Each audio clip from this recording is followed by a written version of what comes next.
Good morning, welcome. And the first thing we'd like to do today is have a word from our interpreters. Hi, buenas. Good morning. My name is Jose Romero, and I use they and them pronouns. And I'm one of your Spanish to English, English to Spanish interpreters today, alongside Alejandra Esparza, who uses she, her pronouns. Buenas, mi nombre es Jose Romero, uso los pronombres ellas y les, y yo voy a ser uno de sus intérpretes de español a inglés y de inglés a español hoy, junto a Alejandra Esparza, que usa los pronombres ella. Para poder acceder a la interpretación, porque los organizadores tienen la firme determinación de promover la justicia del lenguaje, nomás tienes que seguir las pautas que ves en la pantalla. To be able to access the interpretation, because the organizers of today's conference do believe in language justice, you just have to follow along with the instructions that you see on your screen. If you're joining from a computer, unless it's a Chromebook, you'll look for a little globe that should be at the bottom of your screen, and then you can click that like you see on the image on your screen, and then select the language channel in which you would like to participate today. If you are not bilingual, we ask you to please select the language channel in which you would like to participate. Para poder acceder a la interpretación, si te estás uniendo a través de una computadora, menos que sea un Chromebook, lo que vas a hacer es que vas a buscar el globo terráqueo que ves ahí al fondo de tu pantalla y luego seleccionar el canal de audio en cual te gustaría participar. Y si no eres bilingüe, te pedimos que por favor selecciones un canal de audio. If you're joining from a smartphone or a tablet, you're going to look for those three little dots that will be in a corner of your device somewhere. Select those. Click more, select language interpretation, and then select the language channel in which you would like to participate. And remember to hit done. Si te estás uniendo a través de un celular o una tableta, vas a buscar los tres puntitos que ves en una esquina por ahí y seleccionar donde dice más, lenguaje o interpretación de idiomas y luego seleccionar el idioma en cual te gustaría participar. Y recuérdate de seleccionar finalizado o done cuando has acabado. A few quick guidelines around interpretation. Language justice is something that we do together. So we ask everybody to please speak slowly, speak one language at a time and one person at a time. That way we don't have to privilege one language or one speaker over the other. Unas pautas breves sobre la justicia del lenguaje. La justicia del lenguaje es algo que hacemos juntos, así que por favor hablen lentamente, una persona a la vez y un idioma a la vez, para no tener que privilegiar un idioma o un orador más que el otro. And with that, thank you for joining today's session. We hope you have a great session. If you have any interpretation questions, you can message myself or Alejandra. Y con eso, gracias por unirse a la sesión de hoy. Deseamos que tienen una muy buena sesión. Si tienen cualquier pregunta, mándame un mensaje a mí o a Alejandra. Gracias.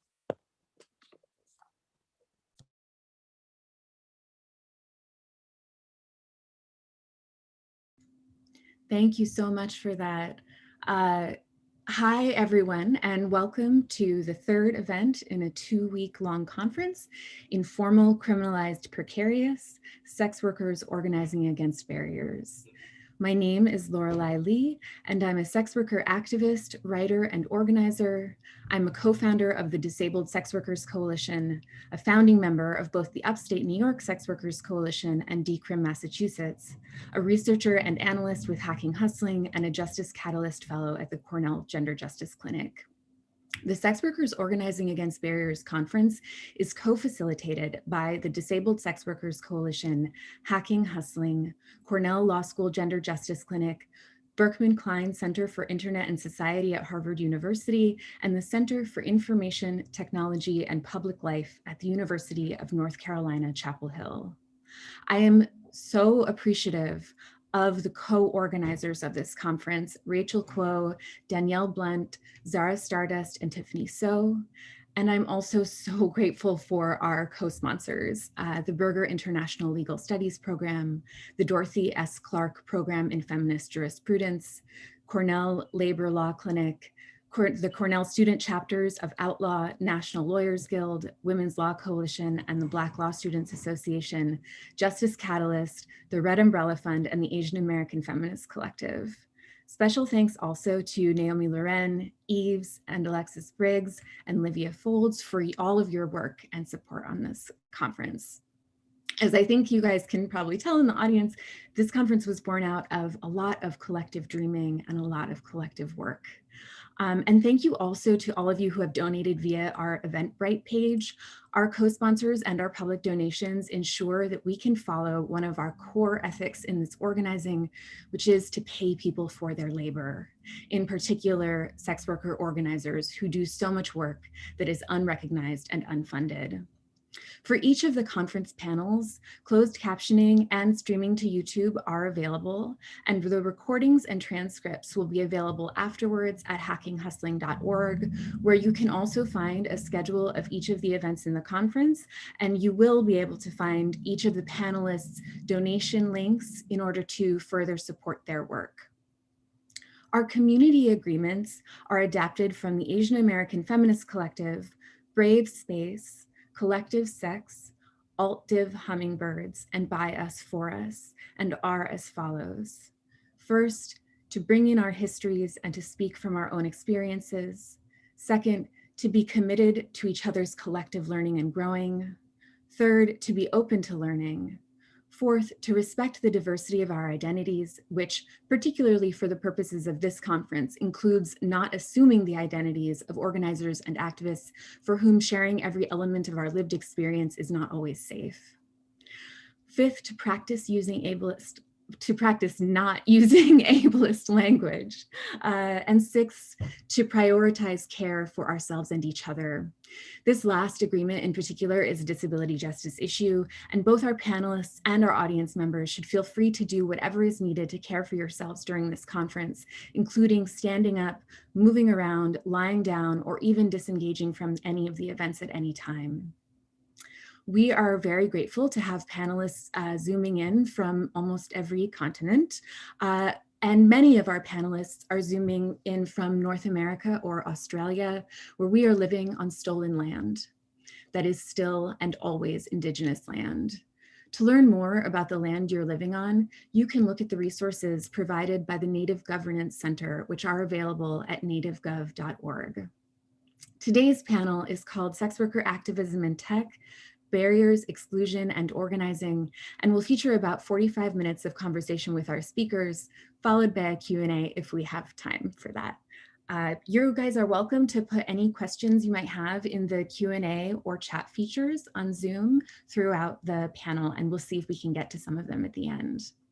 So today we have joining us Milka, Naomi, and David. However, just speaking of tech barriers, David is unable to be with us today, or at least hasn't joined us yet. I do know that David has some Wi-Fi access issues, and so we are hoping that he will join us during this panel at some point. However, we don't have him with us now, but I'm going to read his bio anyway in case he joins.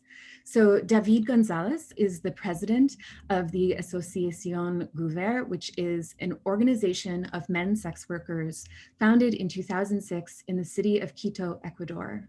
He has been secretary of the Union of Sexual Workers of Quito since 2017 and has worked on the collective Marcha de las Putas since 2017. He has been a member of Plopperts, that's the platform of people who perform sex work, since 2018, and is the current chairman of the board of directors of Plopperts, an organization that has been a member of the Global Network of Sex Work Projects since 2018, and of the International Lesbian, Gay, Bisexual, Trans, and Intersex Association since 2020. David is a member of the Council of Sexogeneric Diversities and has advocated for more than 18 years in sexual and reproductive rights, integral HIV health, and currently on COVID, themes of human mobility, gender, trans-feminist feminism, and labor rights. So if David is not able to join us today, I hope you all will follow his work. And Milka Halili is with us as well, who is the director of engineering at Chani Nicholas Incorporated. They are a writer, software engineer, and activist. Milka is currently working on an app for sex workers that mixes design elements of Instagram and OnlyFans and plans on work on integrating cryptocurrency as a core feature of the platform. We also have with us today Naomi Loren, who has been in leadership at Whose Corner Is It Anyway since its founding in October of 2017.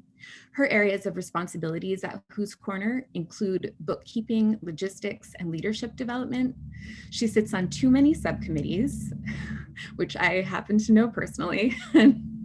Naomi has spoken at Harvard Law School, Mount Holyoke College, and the Massachusetts State Chapter of NOW. She is a research consultant at Hacking Hustling, where she contributed to Erased, the impact of FOSTA SESTA, and the removal of Backpage.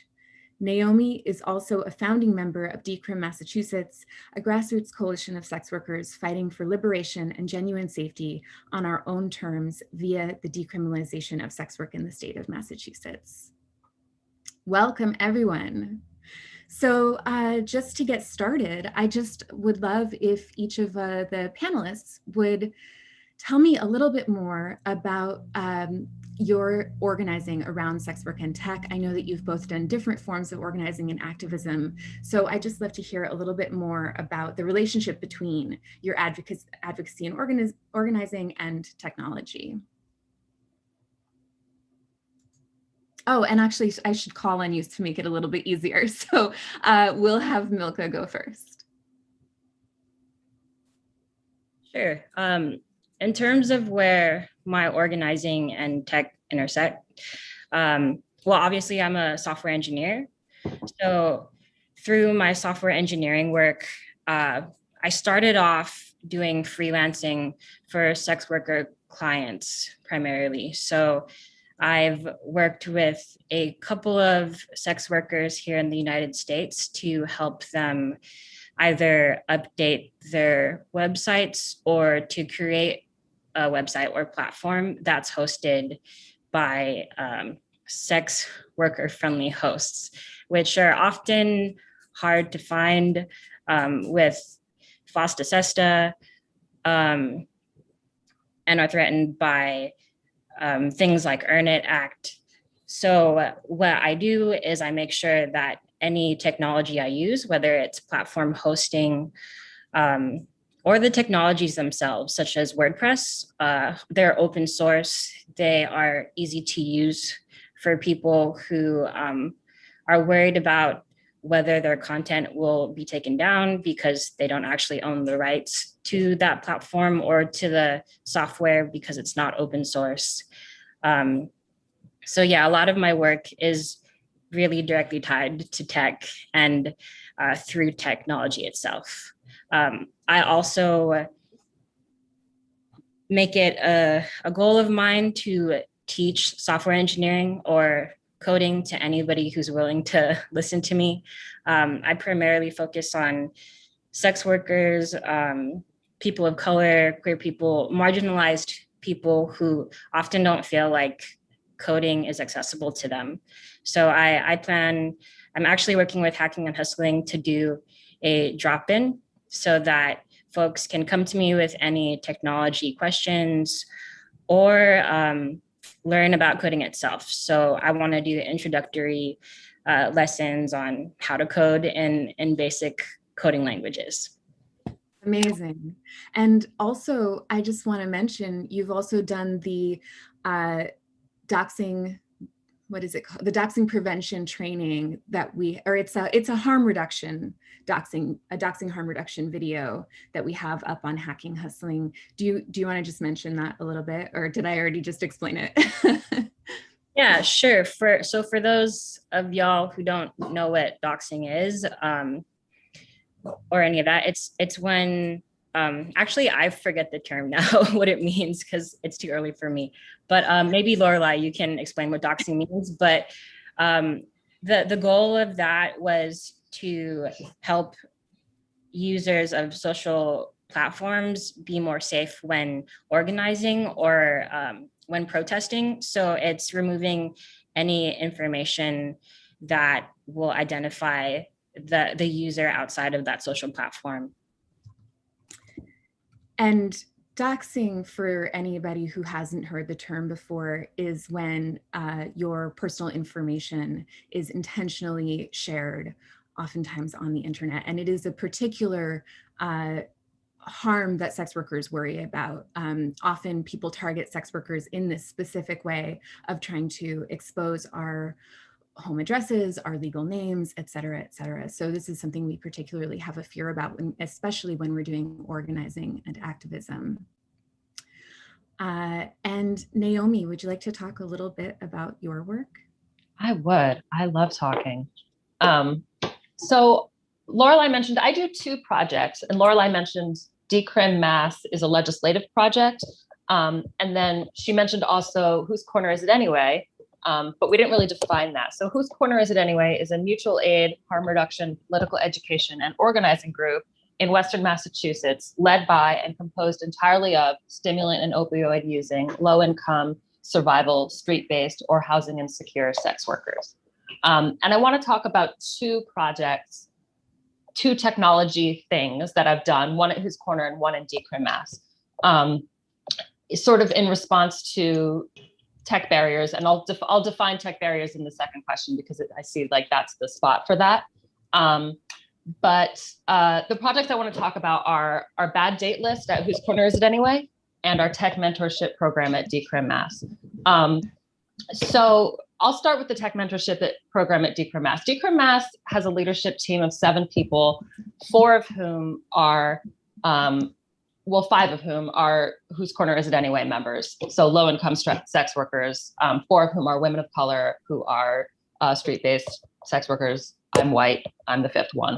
And we did so Whose Corner Is It Anyway, because it's a legislative project, is the meat and butter of that is that we have a standing 2-hour Zoom call every week. And Zoom calls are not something that Whose Corner members have typically done. In many ways, when Whose Corner Is It Anyway was started, it was sort of founded as an anti-digital project in response to the ways that I personally felt not great about sex worker advocacy spaces that were online centered and wanting community with other low-income sex workers. And our thesis sort of at the beginning of the project was like to only use technology to communicate with each other about when we were going to meet in real life. We don't really have substantial Whose Corner Is It Anyway conversations or content that is digital for a bunch of reasons that I'll get back to later. And so Decrim Mass needed to be a primarily digital project for a bunch of different reasons. One of which is that we're having COVID. So there's like no such thing as in-person meetings really. And 2 is that just like legislative work is like a little bit more digital inherently than harm reduction or mutual aid. And so one of the things that we did in order to make Decrim Mass happen is we instituted a tech mentorship program, which started off before we had any meetings. I told Mike I needed 2 weeks to get everybody up to speed and scheduled one-on-one 3 to 5 hour meetings, with each of the 4 other Whose Corner members in my house, where they brought their phone and I physically downloaded Zoom, Cash App, Google Docs. Ivana Elise is in the chat. If I forgot anything, can you post it in the chat? And we also had a conversation at that time about like internet privacy stuff, where I strongly recommended that people come up with a 3rd name that they use neither for sex work nor for their legal name to use as their activist name. That's not, many Whose Corner members do their sex work under their legal name. For a bunch of different reasons that I can get back to later. And the idea of sort of using pseudonyms is not really common for us. Although for some people it is, it's not a default in the way that it is in other sex worker spaces. And so and even just dumb things like, email. We had a whole conversation about like, make sure you have an email address that you use to sign up for things that has a password you remember, that you're not sharing with anyone, that you can get into all the time. Because email is not really something that our members use. And so a lot of times when we have to sign up for something with an email address, we'll just use a shit ass fake email address that we can't get into. We also have a hard time remembering passwords for a bunch of reasons. But anyway, so a critical component of Decrim Mass was this launch of the tech mentorship program. And then after that, Ivana Elise, who's here in the chat, I'm trying to embarrass her as much as possible, has sort of, after my initial kind of launch, Ivana Elise is now kind of the official tech mentor. She's our outreach coordinator at Whose Corner Is It Anyway? And that has sort of two components. She both coordinates mutual aid and resource distribution to our most vulnerable members, but then also does tech support for people in leadership, which if you want marginalized people in your shit, you have to put infrastructure in place to assist them with technology. You have to have, and mostly people want phone calls, they don't want text messages or emails. And so what we always have to account for, if we want people to get on webinars as a participant, which we do, we have to call them, make an audio call to them and say, hi, there's a webinar coming. I think you should watch it. Can I send you the link? And then stay on the phone with them while they register. That's just something you need to do. And so Ivana Elise does that. And we all, we also, all of us in leadership support each other about, like, if something is confusing in terms of logging in, we have an active text thread. So that's the tech mentorship project at DCRMS. And then the other project I want to talk about is Whose Corner project, which is the bad date list. And I've heard a bunch of people, I hear people passing around this a lot of times. Something that folks with technology expertise will offer sex workers is, hey, can I help you make an app for screening clients? And the answer is no, for a couple reasons. And specifically, I've heard people wanting to do outreach projects where they try to get street-based sex workers access to some of the online client screening tools that already exist. And I think that's a terrible idea and very dangerous. I'm actually strongly opposed to that. What people outside of community with street-based sex workers don't understand is that a phone in our community is not an individual resource. It is a community resource. But most people share their phones.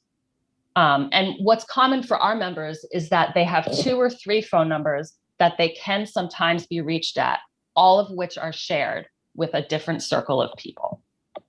And so there is not an expectation of privacy around digital communication, end user digital communication, in the way that there is in more privileged circles.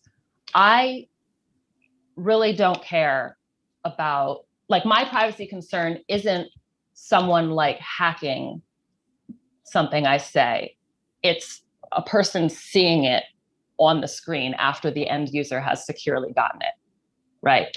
And so we have a bad date. We run a bad date list that is analog. It is a paper book in a wooden box that has a lock on it. And we, it's hosted at a couple different places. We have it with us at our meetings.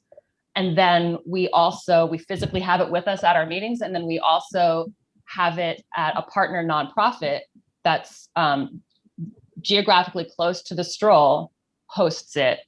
And we have a system with them where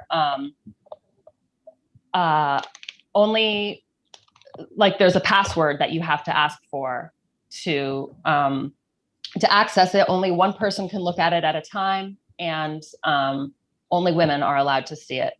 That also brings me to this point that our group is not particularly gender inclusive. We've included trans women from the beginning, but our group is specifically defined as not including men. Part of that is, and that was voted on early, it was asked for by our street-based members. And part of that is, it's really common for our members to have dudes in their life that they have a relationship with that has some romantic and some transactional elements. And there's, like, power coercion dynamics that change. Sometimes people live with a client, sometimes people live with a sugar daddy, sometimes people live with a manager, sometimes people live with someone who's none of those things, but they're not out to them about the fact that they do sex work, all sorts of stuff. And those folks often it's complicated. Those folks often sort of feel entitled to information, and our members don't have the leverage to withhold information from those folks. And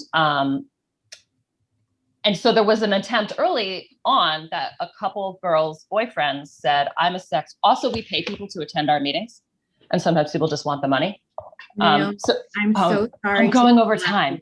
No, not at all. I just, David is here and I want to make sure he can hear what you're saying. So I want to make sure that David has the instructions for interpretation. So I'm going to hand it over to the interpreters one more time to speak about how to access the interpretation.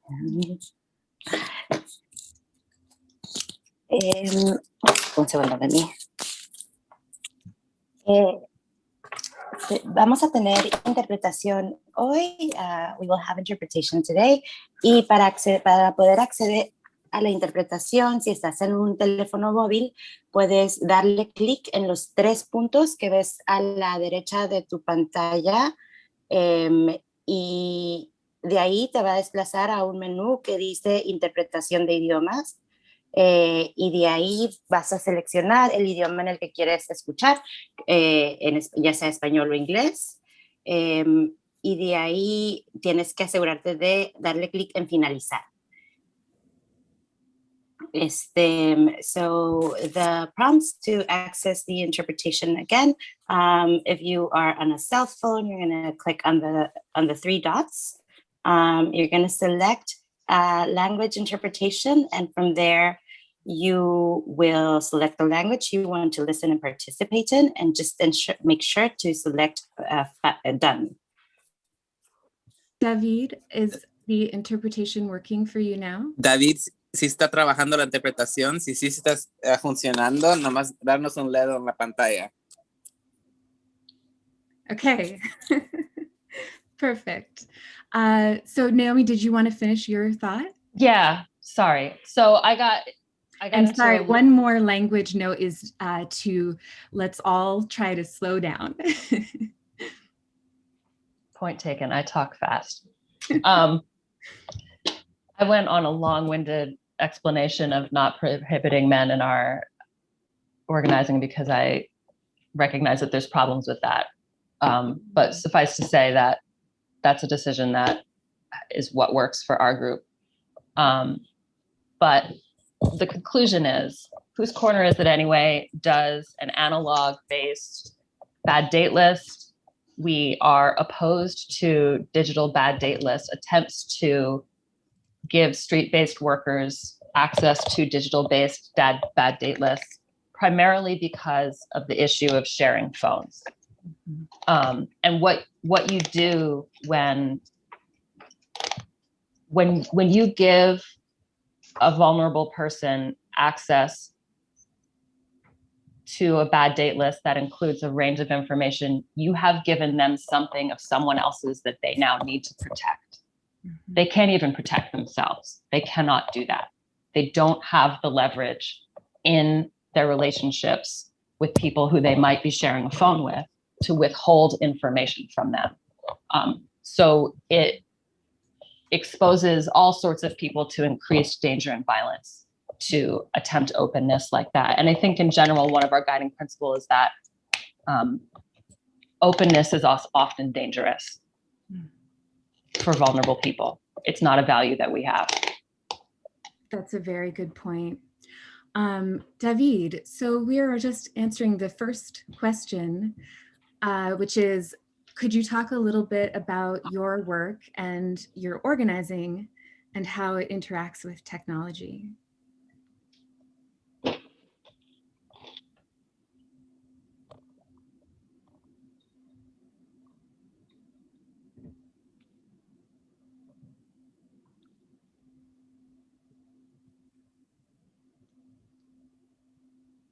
Hola.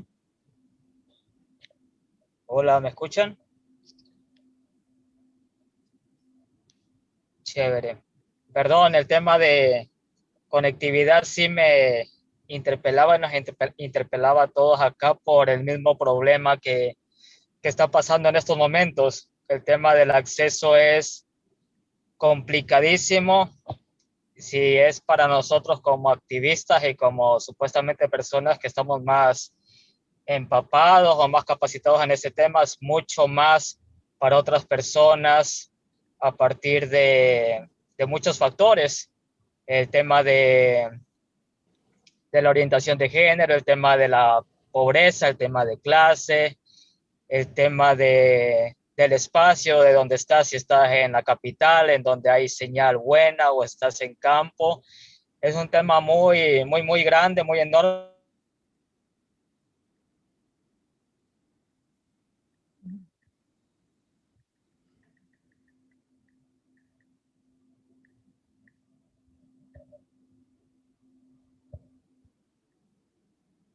Ah, Y a todas en un sinnúmero de problemas, ¿no? Sociales, culturales, económicos, mucho. Y esto ya era un problema desde mucho antes para nosotros, las personas que ejercemos el trabajo sexual, pero con el tema del COVID, esto se empeoró más. Y bueno, algo positivo que se rescata es que se visibilizó un problema que ya existía, se pudo visibilizar más desde nuestras poblaciones, desde los grupos claves o grupos vulnerables, y se ha hecho como que más visible esta problemática de la que es el difícil acceso a las tecnologías, a las redes. Bueno, para empezar, yo pertenezco acá a Ecuador a una organización de trabajo sexual, que yo soy el presidente, y quiero hablar primero de las modalidades del trabajo sexual, ya que yo considero que los hombres han sido los que más han usado el recurso de trabajo sexual para hacer enganche en redes. Las mujeres han tenido esta opción también, pero antes usaban generalmente el espacio de la calle, el trabajo sexual callejizado.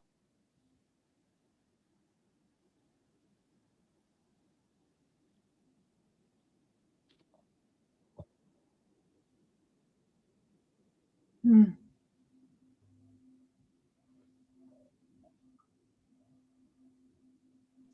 Y los hombres no hemos tenido este acceso, se puede decir, a hacer un trabajo en nightclub porque es muy invisibilizado y muy estereotipado, no hay muchos prejuicios y los hombres no hay como que muy visibles, ¿no? No estamos muy visibles en torno al trabajo sexual masculino no hay, no están tan reconocidos, ¿no? Incluso no se legitima dentro de movimientos, algunos movimientos de trabajo sexual solo legitiman mujeres y a veces a las trans, pero a los hombres no. Ese no es el caso de Plapper, ¿no? Eh, pero bueno, como les decía, el trabajo en redes se ha hecho, lo han usado mucho los hombres. Ha sido un recurso que se ha usado mucho a través de páginas como Grindr, Tinder.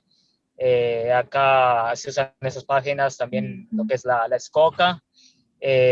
Por el tema del COVID también se aumentó, ¿no? Aumentó esta demanda y obligó a que muchas personas tuvieran que aprender esta tecnología, ¿no? Pero como te digo, también es un tema de clases, seas hombre, persona trans o mujer, mucho influye el tema económico, el tema educativo.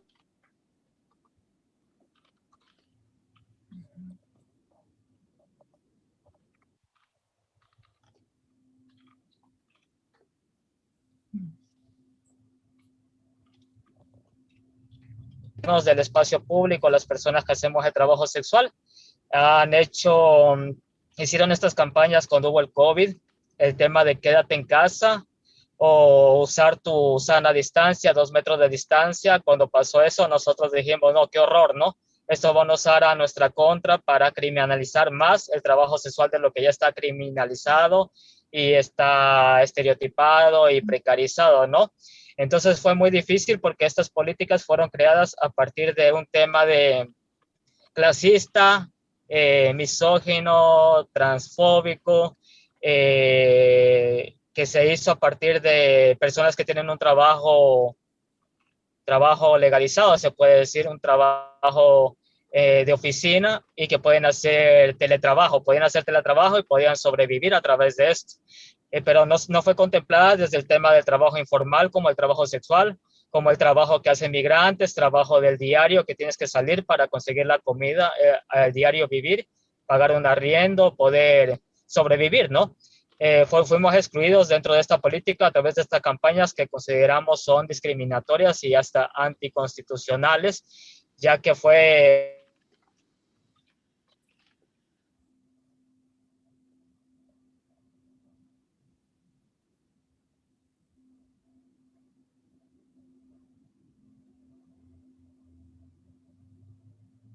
I think we may have a entonces una tech vulneración de issue derechos now. total. Oh, ¿Ya? thank you, David. All of that is really important for us to think about. And I think everything that folks are talking about is exactly the issues I wanted to bring up on this panel. I think the three of you have already started talking about the barriers that tech can create for sex workers. And so because of time, I'm going to combine the second and third questions. And the second question was to talk about how technology has been both a benefit and a barrier in organizing. And the third question, which I'll just ask both of them and you can answer however you like. The third question is that in my experience, tech barriers for sex workers and sex worker organizers can be roughly lumped into two categories. First, I think of identity-based discrimination and exclusion from tech platforms that is enacted by tech companies, by algorithms, and by laws that encourage sex worker profiling, such as the Freedom from Online Trafficking Act, Freedom from Online Sex Trafficking Act of 2018, also known as FOSTA. And then the second category is exclusion from public conversations, information, and resources that are inaccessible to people with limited internet or tech access.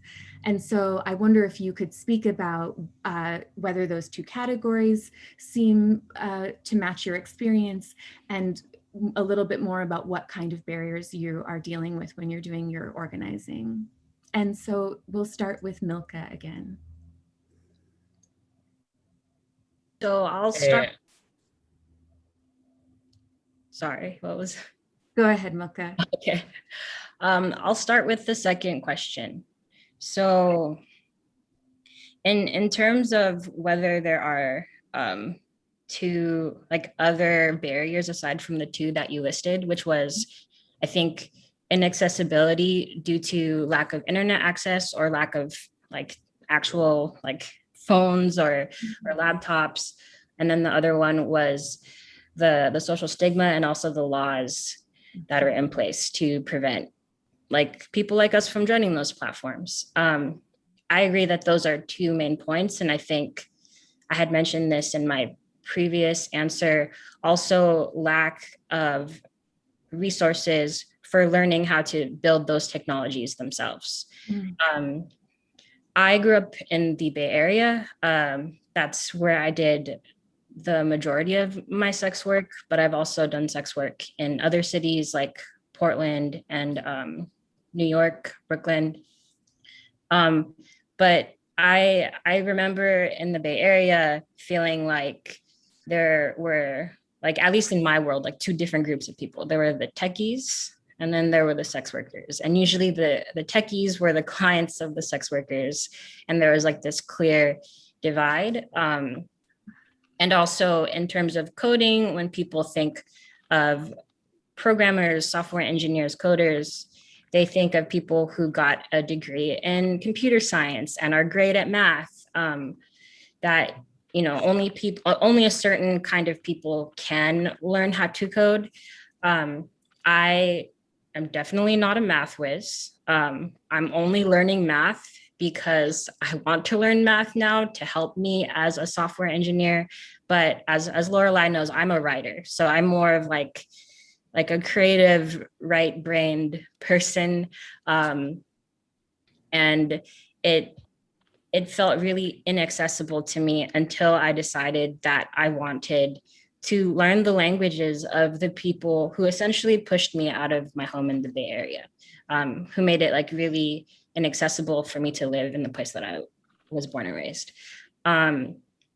So I think a lot of my work is centered around debunking this idea that you need to be like super into science and math in order to learn these technologies. If you love language, if you speak more than 2 languages, there are people here in this room, English and Spanish, you know, like if you have that capacity, you also have the capacity to learn how to build software.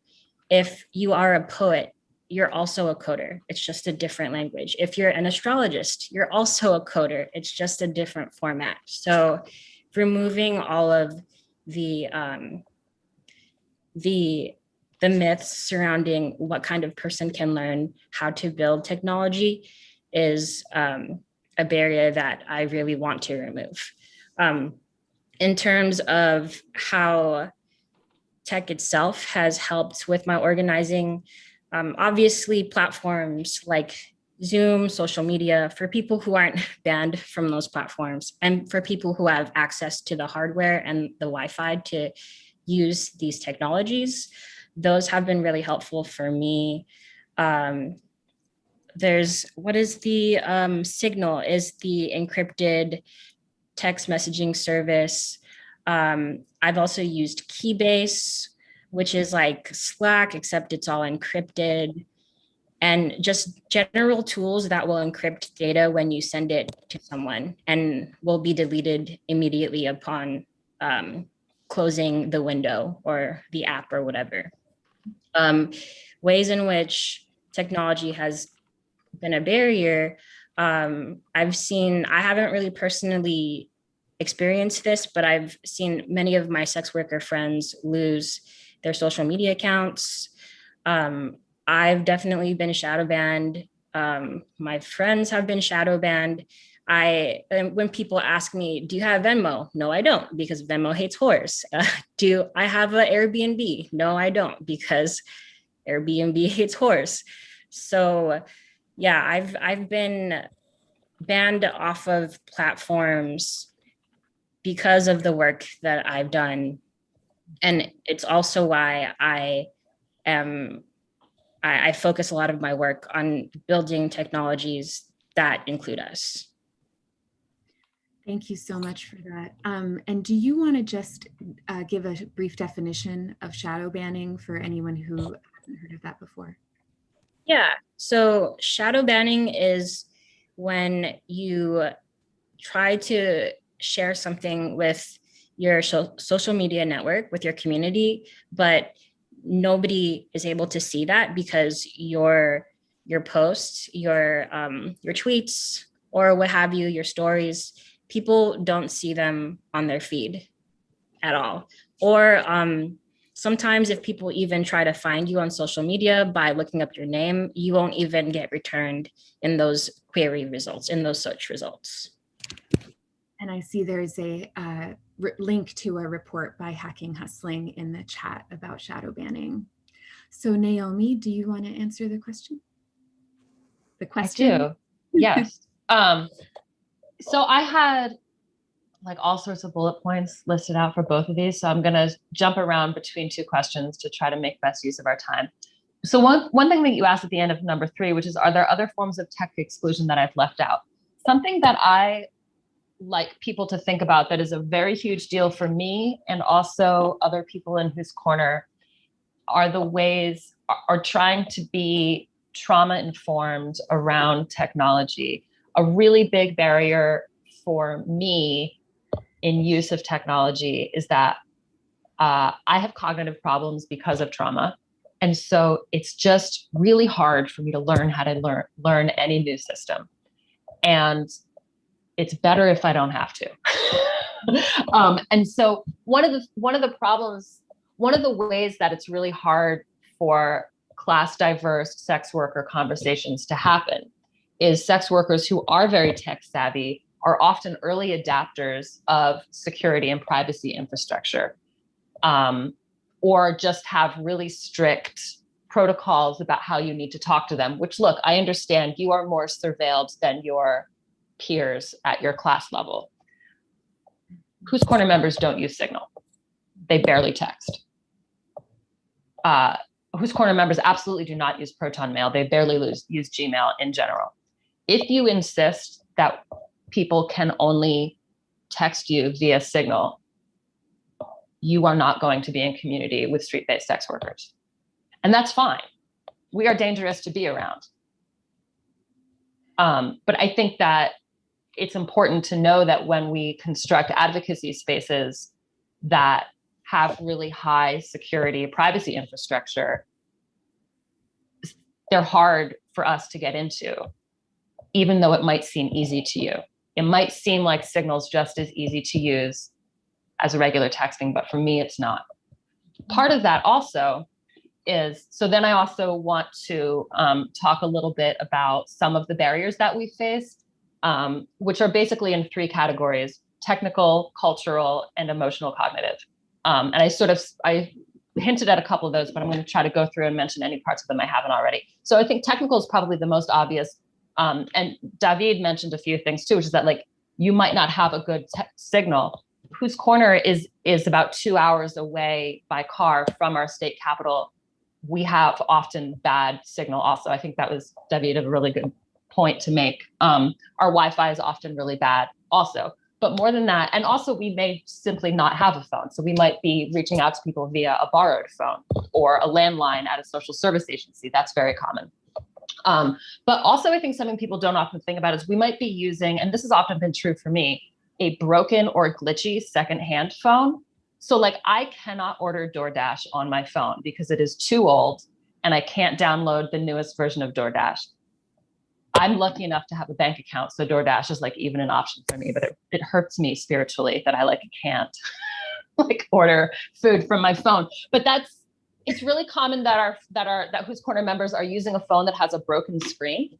And so they have to use voice to text and not text, or just that as a phone gets old. And I've noticed that phones in the last couple of years, I've always used a phone that's 5 to 6 years old, or say 4 to 7 years old. I've always used old phones. And I've noticed that phones that are that same amount old are worse now. Like phones are getting less durable. They age more poorly and they're much more breakable. I used to really be able to throw my phones around a lot more than I am now. So a lot of times we technically have a phone, but like Signal literally might not download onto it. Right? Or sometimes apps just act wacky on my phone in ways I could not predict or explain to you. Just like, believe me when I say I can only text you. I don't even know why. So that's something to consider in terms of access. And another technical thing is that like many Whose Corner members don't have IDs or bank accounts. And so a lot of digital infrastructure that like doesn't actually necessarily require money, like might require you to sort of register a credit card. So like, as an example, a couple of us were having a hard time getting the free tickets to this panel because for whatever reason, the free tickets were sold out, but you could still buy a ticket for $1. And so a couple people just bought a ticket for $1 because that was easier. But like, if you don't have a bank account, regardless of whether you have that dollar or not, that's just not one of the workarounds that's available to you. So I think some of that stuff is probably easy to understand. But another thing that I like to mention there's cultural reasons that digital spaces are not accessible to low-income sex workers. And I'm not really a big tentist. I don't think that we always need to share space. I think that, I'm not a big tentist. I'm happy for people to sort of be rooted in their own communities and then come together in coalition. I don't think that all spaces need to be all things to all people, because fundamentally sex work is not a monolith. We have really different needs. But there are cultural reasons that it's really hard for street-based sex workers to be in class diverse sex working spaces. One of which is that we have a certain culture around how we talk about illegal things, which is that we fucking don't. And I've noticed that class privileged sex workers are stupid about incriminating themselves in writing all over the place, because they're just like not used to the reality that they're being surveilled. I never write anything down anywhere including text to my best friend, without assuming that a cop is going to read it. I speak in euphemism. And class privileged sex workers are amazingly bad at that. And so it's often not safe for us to be in spaces that are class diverse with people incriminating themselves and by extension me by being sloppy about how they talk. And then the other thing is, yeah, so that's a cultural thing. And then I think I talked a little about this expectation that phones are private, which is sort of related to that, like that we just don't have that expectation, right? But there's also emotional cognitive reasons. I talked a little bit about trauma. It's also, this is embarrassing for me to admit, but it's real. It's emotionally exhausting for me to share space, in particular support space, with sex workers whose problems seem like not problems to me. And like I was in some like Facebook groups with sex workers in places that have legal regimes that like are awesome. And like their big problem was like their savings account not being big enough. And I was just like, sorry, have to mute this conversation now. Like I'm jealous and that's exhausting for me to sit with. And I'm so glad they have that problem. Do you know what I mean? I'm not, and I want them to get support about their legitimate emotions about their problems that are legitimate for them. I just can't be part of that. And similarly, I know that shit that for me is like hilarious or pedestrian or just not a big deal will ruin someone's day to hear about. And it's also exhausting for me to like be in a class diverse space and have to censor myself so I don't trigger people, which costs me getting support that I need in that space. And so I think it's not always, I think that, you know, so class diverse sex working spaces are not always possible. And I think that's okay. And there's sort of technological reasons for that. But specifically all that stuff is stuff that was like, that's like why I don't use Facebook sex worker groups, even though they're really powerful. And why I think street-based sex workers in general might not. Lorelai, am I allowed to talk more or should I stop? I'd like to give some time to David before 1 o'clock. I'm gonna stop talking. I think some people are going to have to hop off. If folks have time to stay for a little bit longer, maybe 5 minutes or so, I would love to just talk a little bit more, hear a little bit more from our panelists to finish this off. But if folks have to leave, this is being recorded. So anyone who misses these last few minutes can see it later on the Hacking Hustling website. So David, I would love to hear from you about these barriers that we've been talking about. And also, I'm just going to put the last question out there, which is during COVID, I think the barriers that tech can create and the barriers that Naomi has been talking about and that Milka has been talking about also those barriers have been heightened. And there has been an urgency for us to try to be able to connect digitally with folks who haven't had that kind of access before. And so I'm wondering about strategies that you might have used during this time.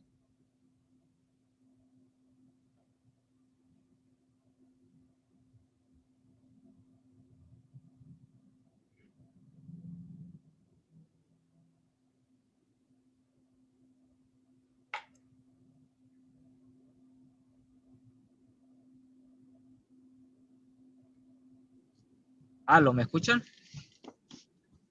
Yes. Ok.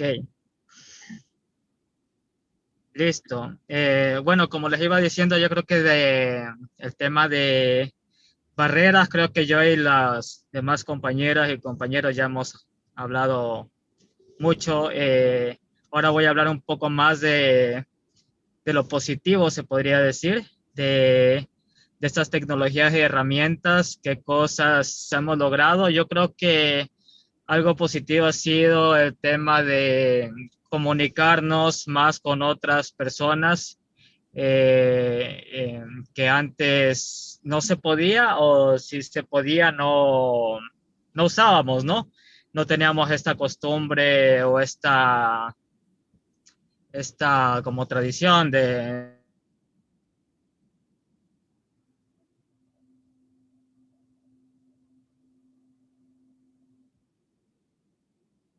Mhm.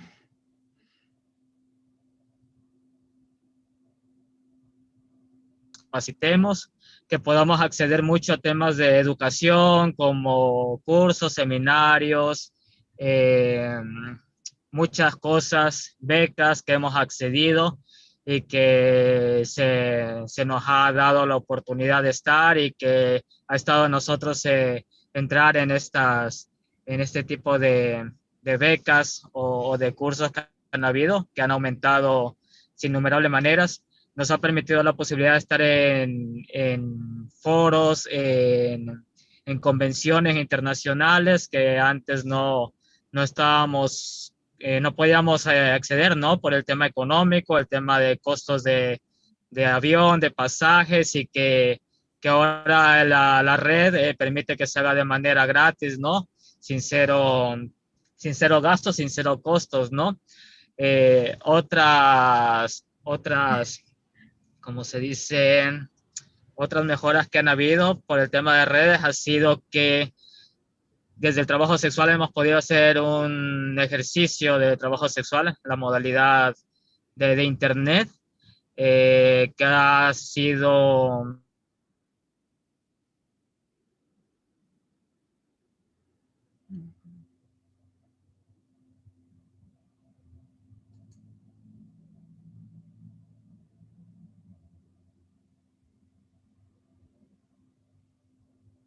el trabajo. También hay una práctica que previene infecciones, enfermedades como el VIH, el COVID, ITS, que es el sexo cibernético, que no tienes contacto, ¿no? Y que también usamos mucho, sobre todo los hombres trabajadores sexuales.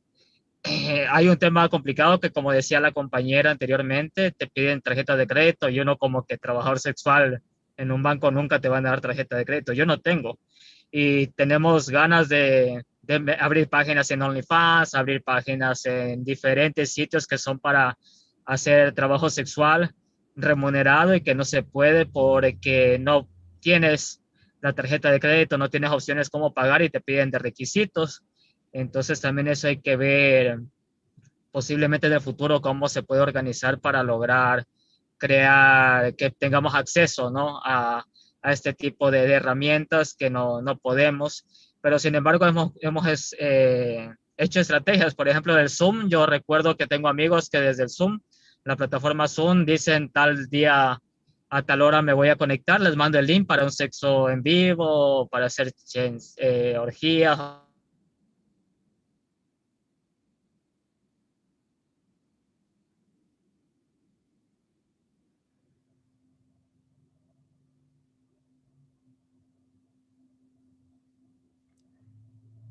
A nuestro favor. Y también otra cosa positiva que he visto, el tema de financiamiento. Antes era muchos trámites, muchos papeles, y eso evitaba que uno pudiera acceder a financiamientos o usar algún recurso, y ahora es como que mucho más fácil todo por internet, por videollamadas, y más, se me hace que sido más fácil a través de estas tecnologías poder acceder a más recursos y poder ayudar así a las compañeras, compañeros en situación de vulnerabilidad. También el tema del acceso a apoyo como medicina para los PBS ha sido más fácil a través de redes. El tema de acceso a preservativos, a lubricantes también ha sido bueno. Ya no es tanta esta burocracia que hay, incluso ahora es más fácil, y por el tema del COVID se hace lo mínimo el estar en contacto físico, y se ha aligerado un poco. He visto que se ha aligerado mucho en este sentido, ¿no? Del tramaje burocrático que había antes, que evitaba, que impedía que uno acceda a cierta...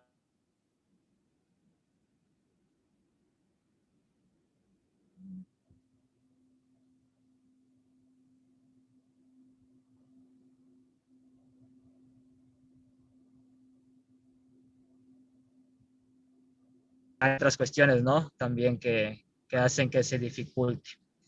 Solo eso quería, no sé si había otra pregunta.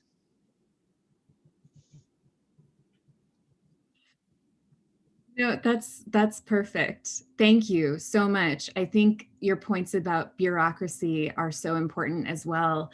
And I think this panel, we are seeing the barriers that technology has created with the difficulty accessing over Wi-Fi, the difficulties with, I mean, we haven't talked about this, but Naomi has her camera covered, the, worry about the exposure that technology can provide even as it provides access. Unfortunately, we do have to end. I want to respect the time of our closed captioner and our interpreters. And also thank you to the person in the chat who noticed my nails. And thank you all so much. This has been really powerful, and I'm just so grateful to all of you for your work and your contributions. So we're going to close it out if you want to say goodbye or thank you.